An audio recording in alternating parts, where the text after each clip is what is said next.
नमस्कार, बहुत बहुत स्वागत है आपका। मैं हूं आपके साथ सपना दीपक मदेशिया। बुलेटिन का आगाज करेंगे। हल्द्वानी के क्षेत्राधिकारी ने काठगोदाम थाने का अर्धवार्षिक निरीक्षण किया। इस निरीक्षण का मुख्य उद्देश्य थाने की कार्यप्रणाली की समीक्षा करना और पेंडिंग मामलों में गति लाना था। इस बीच क्षेत्राधिकारी ने थाने के सभी महत्वपूर्ण अभिलेखों की बारीकी से जांच की। उन्होंने स्पष्ट निर्देश दिए कि सभी ऑनलाइन डेटा एंट्री समय पर पूरी होनी चाहिए। थाने के रिकॉर्ड्स को अद्यतन रखा जाए ताकि सूचनाओं के आदान प्रदान में कोई भी देरी न हो। सीओ ने लंबित मुकदमों की समीक्षा की और विवेचकों के साथ ओआर किया। इसके साथ ही इस दौरान उन्होंने विवेचनाओं में गुणवत्ता का विशेष ध्यान रखने और साक्ष्यों के आधार पर मामलों का त्वरित और सफल निस्तारण सुनिश्चित करने, पुराने लंबित मामलों को प्राथमिकता के आधार पर क्लोज करने के निर्देश दिए। निरीक्षण के दौरान थाने के शास्त्रागार, मालखाना और बैरक की स्थिति भी देखी गई। पुलिसकर्मियों को अनुशासित रहने और जनता के साथ शालीन व्यवहार करने की हिदायत दी गई।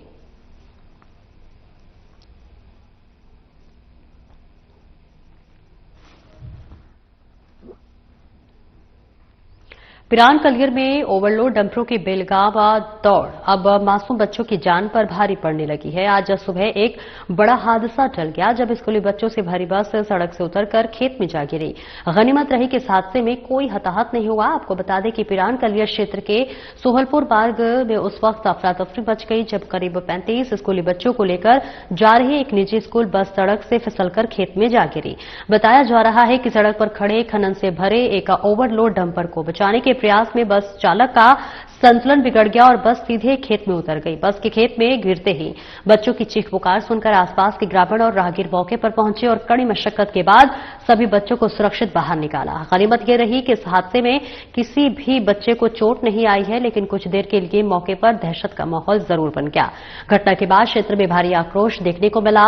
मौके पर पहुंचे भीम आर्मी के कार्यकर्ताओं ने आरोप लगाया कि कलगिर क्षेत्र में खनन से जुड़े ओवरलोड डंपर लगातार नियमों को ताक पर रखकर दौड़ रहे हैं। कई बार अधिकारियों से शिकायत की गई, लेकिन जिम्मेदार विभागों ने अब तक कोई भी ठोस कार्रवाई नहीं की।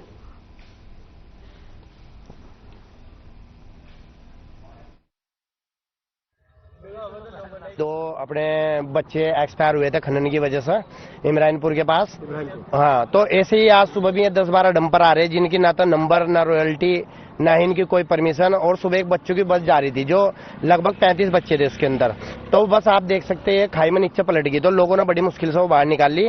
जब से ही ग्रामीणों में आक्रोश और जब से ही यहाँ सुबह से धरना प्रदर्शन चल रहा तो प्रशासन उनको ले गए है सीज करने के लिए। जो हमारे खनन अधिकारी आग मीच कर या बड़ी पेटी लेकर चुपचाप बैठे हैं, आम जनता है जो ये कीड़े मकोड़े इन्होंने लोगों को समझ लिया है। अब मरने के काम छोड़ दिया है खनन वालों के ऊपर भी चल रहा है, रेत का भी चल रहा है और ये टोटल A to Z ही सारा अवैध रूप से खनन चल रहा है। और बहुत जल्दी हम योजना बना रहे हैं सभी ग्रामवासी और हम जो कलेक्टर भवन है अपना खनन अधिकारी के है ऑफिस पे बैठने का काम करेंगे। और रुड़की के मंगलौर कोतवाली क्षेत्र से डॉक्टर के पेशे को शर्मसार कर देने वाला सनसनीखेज मामला सामने आया है।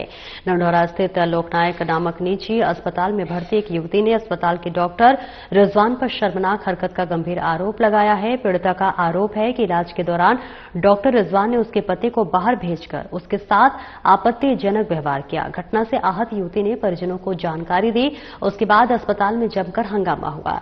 हंगामा बढ़ता देख आरोपी डॉक्टर और उसका स्टाफ अस्पताल बंद कर मौके से फरार हो गया।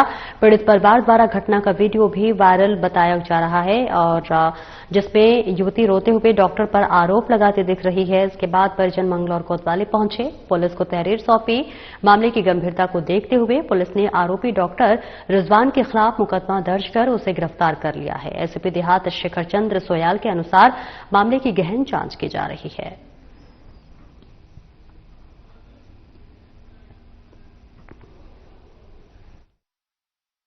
तो बंद कर दिया अभी हम।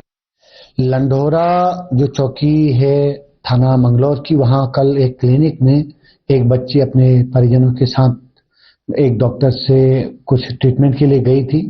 तो परिजनों की अनुपस्थिति में बच्चे का कहना है कि डॉक्टर ने उसके साथ मिसट्रीट किया और उसको छेड़ाखानी करी। तो उसमें तहरीर मिली है, मुकदमा दर्ज हो चुका है। बाकी वहां साक्ष्य और आई विटनेस सीसीटीवी फुटेज के हिसाब से आगे लीगल कार्रवाई अमल में लाई जाएगी। अभी इसमें मैं पुष्टि अभी नहीं कर पा रहा हूं क्योंकि जब तक पूरी पड़ताल हो उसके बाद हम चीजों को क्लियर कर पाएंगे। जॉर्ज एवरेस्ट में प्रवेश शुल्क को लेकर स्थानीय निवासी पिछले 2 वर्षों से आंदोलनरत हैं। उच्च न्यायालय द्वारा प्रवेश शुल्क के संबंध में आदेश दिए गए हैं कि किसी भी स्थानीय निवासी या पर्यटक से प्रवेश शुल्क नहीं लिया जाएगा, लेकिन इसके बावजूद भी एक निजी कंपनी द्वारा लोगों से प्रवेश शुल्क लिया जा रहा है। वहीं पूर्व में नगरपालिका अध्यक्ष द्वारा जॉर्ज एवरेस्ट क्षेत्र का निरीक्षण किया गया था और 10 दिन के अंदर कंपनी को ठोस निर्णय लेने के बाद प्रवेश शुल्क पर पाबंदी लगाने के निर्देश दिए गए थे, लेकिन समय समाप्त होने के बाद भी नगरपालिका द्वारा इस पर कोई कार्रवाई नहीं की गई है, जिससे स्थानीय लोगों में आक्रोश व्याप्त है। वह स्थानीय लोगों द्वारा नगरपालिका अध्यक्ष से भेंट की गई और जॉर्ज एवरेस्ट प्रकरण में कार्रवाई के बारे में जानकारी ली गई। स्थानीय निवासी प्रकाश राणा ने बताया कि नगरपालिका के मानचित्र में जॉर्ज एवरेस्ट में पूर्व से सार्वजनिक मार्ग अंकित है, लेकिन कंपनी द्वारा नगरपालिका की सड़क पर प्रवेश शुल्क लिया जा रहा है, जिस पर नगरपालिका अध्यक्ष द्वारा बताया गया है कि इस संबंध में विधिक राय ली जा रही है और इसके बाद आगे की कार्रवाई की जाएगी। उन्होंने बताया कि उच्च न्यायालय के आदेशों की अवहेलना की जा रही है। स्थानीय निवासी जगपाल गुसाई ने कहा कि निजी कंपनी द्वारा उन पर आपराधिक मुकदमा दर्ज किया गया है, जिसका नोटिस उनके द्वारा दिया गया है। उन्होंने कहा कि जॉर्ज एवरेस्ट में कार्यरत निजी कंपनी द्वारा आंदोलन को तोड़ने का काम कर रही है और आंदोलनकारी को धमकाने का काम किया जा रहा है।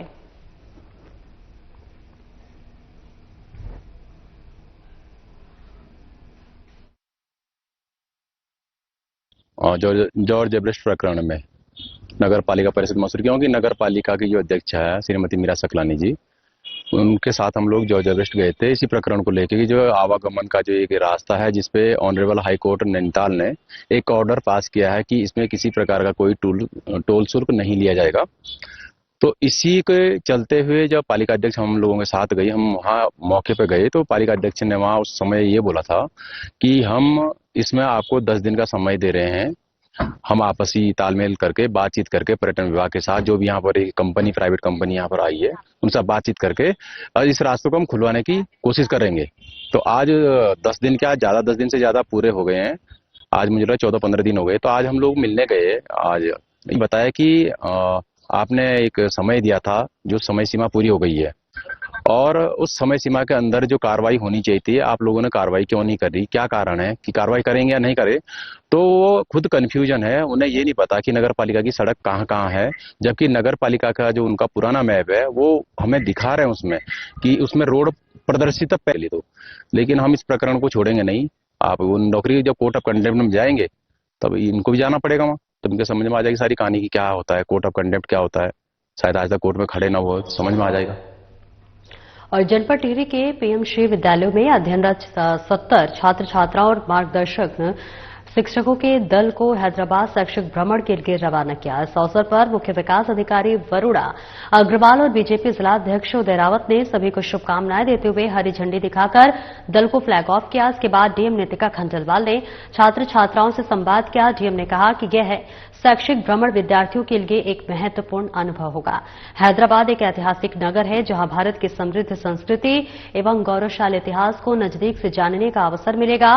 भ्रमण के दौरान गोकुलकोंडा किला, चारमीनार सहित अन्य ऐतिहासिक स्थलों के इतिहास और सांस्कृतिक महत्व की जानकारी प्राप्त करेंगे। डीएम ने छात्रों से अपील की है कि भ्रमण के दौरान केवल फोटो और वीडियो तक सीमित न रहें, बल्कि वहां के ऐतिहासिक स्थलों, संस्कृति और विरासत की जानकारी प्राप्त करें। उससे प्रेरणा लेकर अपने जीवन में उसे व्यावहारिक रूप से अपनाएं। इस प्रकार के भ्रमण से विद्यार्थियों को भारत की समृद्ध और विधिक इतिहास को समझने का अवसर मिलेगा।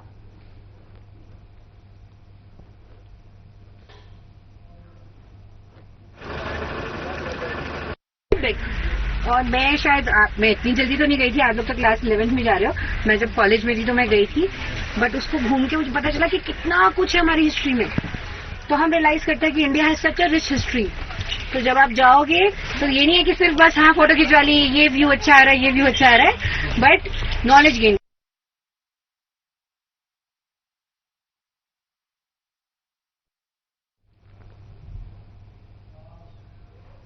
और आगे बढ़ेंगे। डिप्लोमा इंजीनियर्स ने अपने लंबित मांगों को लेकर सरकार के खिलाफ मोर्चा खोल दिया है। डिप्लोमा इंजीनियर्स महासंघ के डाक पत्थर शाखा में आयोजित एक अहम बैठक में पदाधिकारियों ने 2 टूक चेतावनी देते हुए चरणबद्ध आंदोलन की घोषणा की है।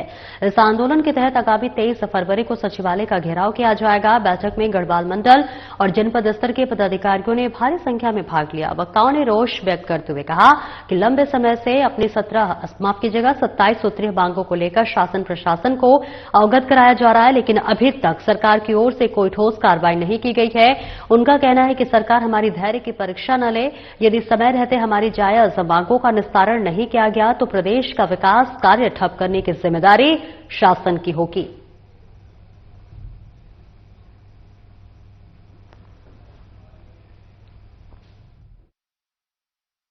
हर 2 तारीख को जो उत्तराखंड डिप्लोमा महासंघ की जो बैठक है वो बैठक होती है, जो हमारी अभी 12-13 जून को जो हमारा अधिवेशन हुआ था 2025 में, तो उसमें हमारे माननीय मुख्यमंत्री जी और मुख्य सचिव जी भी उस जो हमारा कार्यक्रम था उसमें आए थे। तो उसमें हमारा 27 सूत्रीय मांग पत्र था, जिसमें कि हमने माननीय मुख्यमंत्री जी को और माननीय प्रमुख सचिव मुख्य सचिव उनको सौंपा था। उसमें हमारा ये था कि जो हमारी मांगे हैं कोई बहुत वैसी मांगे नहीं है जिस पर सरकार पे कोई वित्तीय बोझ पड़े।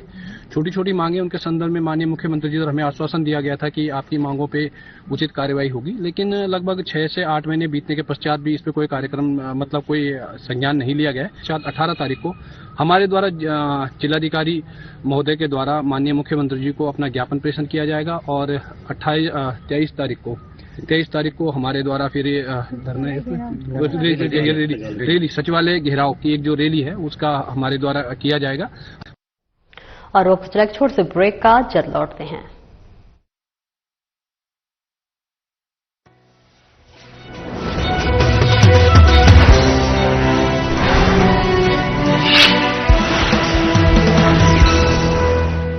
हरिद्वार रोड के विकास प्राधिकरण मायापुर हरिद्वार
और ब्रेक के बाद एक बार फिर से स्वागत है आपका। खबरों में आगे बढ़ेंगे। होम स्टे संगठन की एक महत्वपूर्ण बैठक आयोजित की गई, जिसमें होम स्टे संचालकों के हितों को ध्यान में रखते हुए कई दूरगामी निर्णय लिए गए। बैठक में सर्वसम्मति से प्रस्ताव पारित कर संगठन की मजबूती और स्थानीय लोगों के अधिकारों की रक्षा के लिए नई नियमावली पर मुहर लगाई गई। संगठन ने निर्णय लिया कि होम स्टे पंजीकरण की अवधि को अब बढ़ाकर 5 वर्ष किया जाएगा। बैठक में स्पष्ट रूप से प्रस्ताव पारित किया गया है कि बाहरी लोगों को होम स्टे योजना का लाभ नहीं लेने दिया जाएगा। साथ ही होम स्टे में कमरों की संख्या बढ़ाने का प्रस्ताव भी पारित किया गया। इसके अलावा कार्यकारिणी का चुनाव फरवरी माह के अंत तक करने का निर्णय लिया गया है। होम स्टे संगठन के अध्यक्ष सुरेंद्र सिंह रावत ने बताया कि कई बाहरी लोग इस योजना का लाभ ले रहे हैं, जबकि सरकार द्वारा स्पष्ट किया गया है कि इसका लाभ केवल स्थानीय लोगों को ही दिया जाएगा। उन्होंने बताया कि होम स्टे संचालकों की समस्याओं के निदान के लिए प्राथमिकता से कार्य किया जाएगा और होम स्टे संगठन का रजिस्ट्रेशन नए सिरे से किया जाएगा।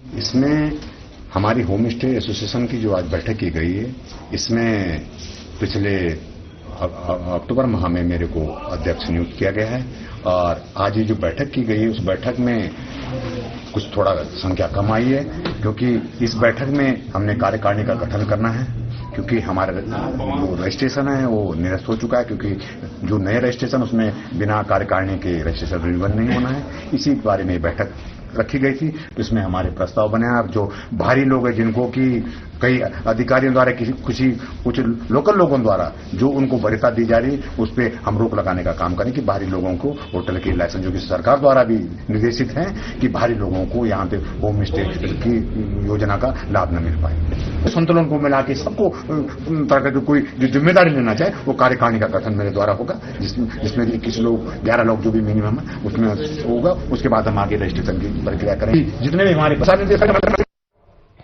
ऋषिकेश बॉडी बिल्डिंग का फिटनेस एसोसिएशन 7 और 8 फरवरी की बॉडी बिल्डिंग प्रतियोगिता का आयोजन करेगा। 7 फरवरी को पावर लिफ्टिंग और आर्म रेसलिंग प्रतियोगिता होगी, जबकि 8 फरवरी को उत्तराखंड का सबसे बड़ी बॉडी बिल्डिंग प्रतियोगिता की जाएगी। ये प्रतियोगिता हरिद्वार रोड स्थित आशीर्वाद वाटिका में होगी, जिसमें भारत से बड़े बड़े प्रतिभागी हिस्सा लेने के लिए पहुंचेंगे। इस प्रतियोगिता का मुख्य उद्देश्य युवाओं को खेलों के प्रति आकर्षित करना है, जिससे युवा नशे से दूर रहे। इस संबंध में संगठन से जुड़े पदाधिकारियों ने प्रेस कॉन्फ्रेंस की बताया गया कि प्रतियोगिता में इस बार मिस्टर हिमालयन का पदक जीतने वाले विजेता को इनाम के तौर पर 61,000 रुपए की धनराशि दी जाएगी और इसके अलावा अन्य प्रतिभागियों को भी उत्साहवर्धन के लिए अलग अलग इनाम दिए जाएंगे। संगठन के अध्यक्ष विवेक तिवारी ने बताया कि युवाओं को नशे की लत से बचाने के लिए हर बार यह प्रतियोगिता शहर में की जाती है। इस प्रतियोगिता में महिला और पुरुष दोनों हिस्सा लेंगे।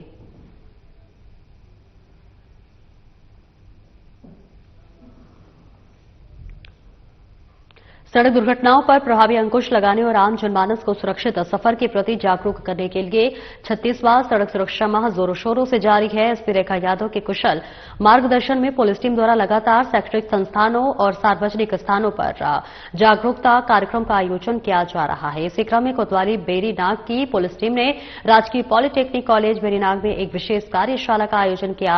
वरिष्ठ उप निरीक्षक हरीश सिंह के नेतृत्व में टीम ने छात्र छात्राओं को सड़क सुरक्षा की बारीकियों से अवगत कराया। पुलिस टीम द्वारा युवाओं को महत्वपूर्ण विषयों पर जानकारी प्रदान की गई। दोपहिया वाहन चलाते समय हेलमेट और कार चलाते समय सीट बेल्ट का अनिवार्य प्रयोग, निर्धारित गति सीमा का पालन करने और ओवर स्पीडिंग से बचने की सलाह। नशे की हालत में वाहन चलाना न केवल अपराध है बल्कि जानलेवा भी है। मोड़ के और भीड़भाड़ वाले इलाकों में सतर्क होकर वाहन संचालन जैसी जानकारियां दी गई। सड़क सुरक्षा माह का उद्देश्य केवल चालान काटना नहीं बल्कि लोगों के व्यवहार में बदलाव लाना है। युवा वर्ग जब जागरूक होगा तभी सड़क दुर्घटनाओं में कमी आएगी।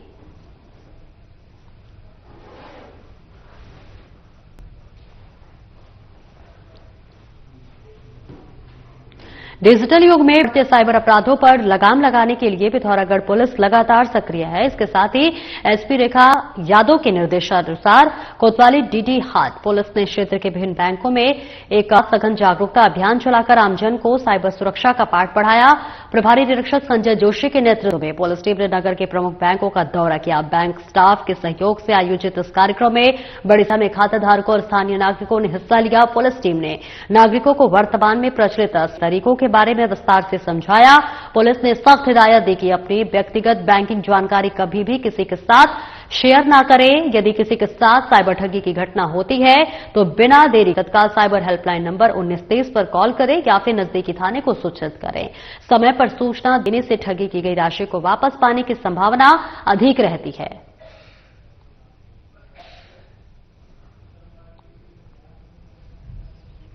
भीमताल क्षेत्र में आदमखोर होते तेंदुए का खौफ कम होने का नाम नहीं ले रहा है। घटना जून स्टेट की है, जहां तेंदुए ने 60 वर्षीय बुजुर्ग महिला पर उस समय हमला कर दिया जो वे मवेशियों के लिए चारा लेने जंगल गई थी। बता दें कि नगर पालिका वार्ड नंबर 6 जून स्टेट की निवासी सोमवार सुबह जंगल में चारा लेने गई थी, लेकिन देर शाम तक वापस नहीं लौटी।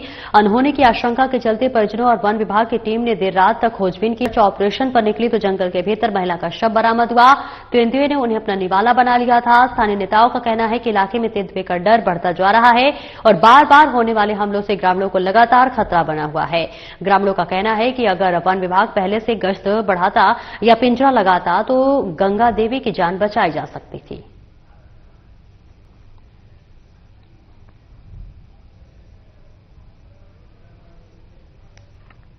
और आगे बढ़ेंगे, जहां शिवाजीनगर में प्रीति रावत की मारकर हुई हत्या के मामले में पुलिस ने बड़ा खुलासा किया है। पुलिस का दावा है कि आवास विकास निवासी सुरेश गुप्ता ने शादी से इनकार करने पर प्रीति की गोली मारकर हत्या की और उसने षड्यंत्र के तहत इस वारदात को अंजाम दिया। इस षड्यंत्र में सुरेश गुप्ता अकेला ही शामिल रहा।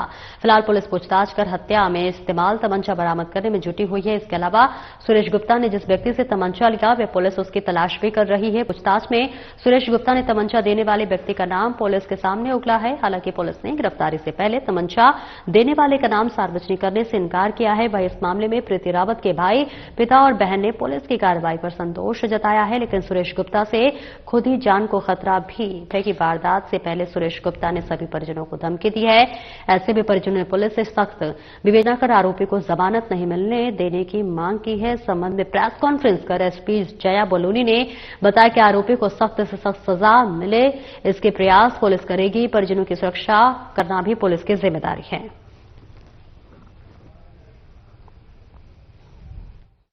से पूछताछ की गई, जिसके आधार पर पता चला कि वो जो व्यक्ति है वो मर्डर करने के बाद यहां से निकल के दिल्ली की तरफ गया है और सुरेश का पीछा करते हुए जब टीम अलग अलग जगह पे गई है दिल्ली, तो वहां पर फिर वो उसकी गिरफ्तारी आज छुटमलपुर से हो गई है।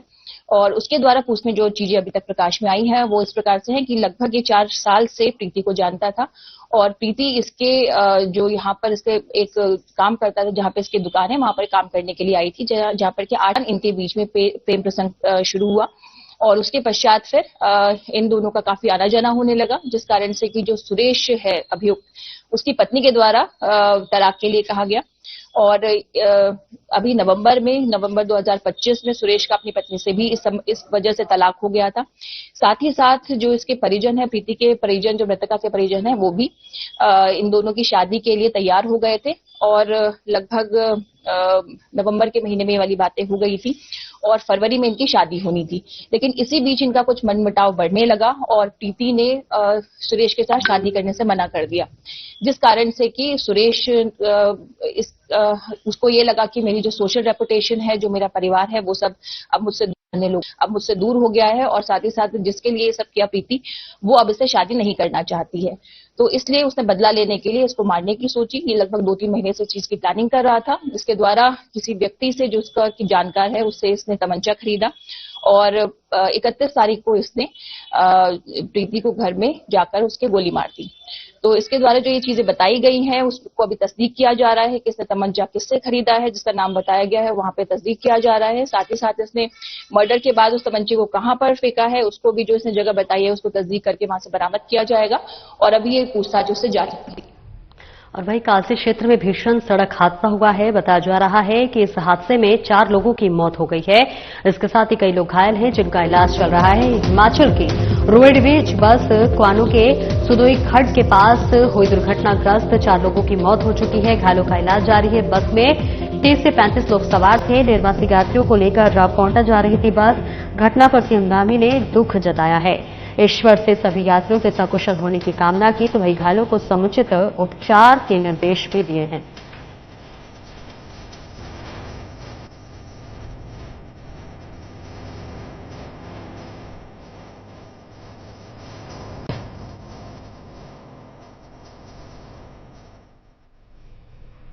फिलहाल इस बुलेटिन में इतना ही। नमस्कार।